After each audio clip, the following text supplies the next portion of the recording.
శాంతాకారం భుజగశయనం పద్మనాభం సురేశం విశ్వాకారం గగన సదృశం మేఘవర్ణం శుభాంగం లక్ష్మీకాంతం కమలనయనం యోగి హృద్యానగమ్యం వందే విష్ణుం భవభయహరం సర్వలోకైకనాథం. భవము అంటే పుట్టుక మరలా మరణించడం అనేటటువంటి ఈ చక్రంలో ఉన్నటువంటి జీవుని యొక్క భయమును భవభయహరం సర్వలోకైకనాథం. ఆ శ్రీహరిని కార్తీక మాసంలో ఆరాధన చెయ్యాలి.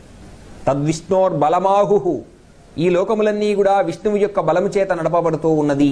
నమోస్త్వనంతాయ సహస్రమూర్తయే సహస్ర పాదాక్షి శిరోరుబాహవే సహస్రనామ్నే పురుషాయ శాశ్వతే సహస్రకోటి యుగధారిణే నమః. సమస్త భక్తులందరూ కూడా